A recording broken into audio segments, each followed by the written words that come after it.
নির্বাচনে সার্বিক নিরাপত্তা প্রস্তুতি, জুলাই যোদ্ধা ওসমান হাদি সহ জুলাইয়ের সম্মুখ সারি যোদ্ধাদের জন্য বিশেষ নিরাপত্তা ব্যবস্থা গ্রহণ এবং লুট হওয়া অবৈধ অস্ত্র উদ্ধারের বিষয়টি বিশেষভাবে আলোচনা করা হয়েছে। স্বরাষ্ট্র মন্ত্রণালয় সহ বর্তমান অন্তর্বর্তী সরকার জুলাই গণ অভ্যুত্থানে সম্মুখ সারির যোদ্ধা ওসমান হাদির উপর হামলার ঘটনায় গভীর দুঃখ প্রকাশ করেছে। এই বিষয়টিকে সরকার সর্বোচ্চ গুরুত্ব দিয়ে দেখছে। অনতিবিলম্বে এই ঘটনার সঙ্গে জড়িতদের গ্রেপ্তারের জন্য আইন শৃঙ্খলা বাহিনীকে নির্দেশ দেওয়া হয়েছে।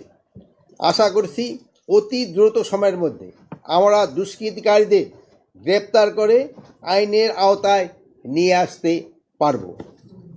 এই হামলায় জড়িত কাউকে কোনো প্রকার ছাড় দেওয়া হবে না।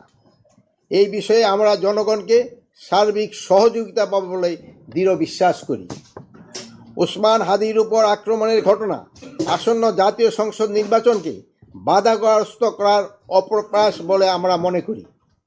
জাতীয় সংসদ নির্বাচনকে বাধাগ্রস্ত বা বানচাল করার যে কোনো ধরনের অপচেষ্টা অন্তর্বর্তী সরকার কঠোর হস্তে দমন করবে।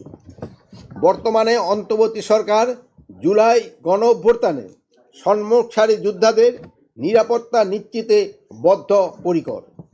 সরকারের পক্ষ থেকে তাদের জন্য বিশেষ নিরাপত্তা ব্যবস্থা গ্রহণ করা হয়েছে। এই লাইনটা আমি আবারও বলতেছি, বর্তমান অন্তর্বর্তী সরকার জুলাই গণ অভ্যুত্থানে সম্মুখ সারির যোদ্ধাদের নিরাপত্তা নিশ্চিতে বদ্ধপরিকর।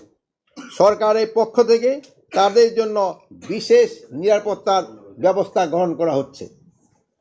লুট হওয়া ও অবৈধ অস্ত্র উদ্ধারে আইন শৃঙ্খলা বাহিনীর অভিযান চলমান রয়েছে। এটিকে আরও জোরদার ও বেগবান করার জন্য ফ্যাসিস্ট টেরোরিস্টকে দমনের উদ্দেশ্যে কমিটি অপারেশন ডেভিল হান্ট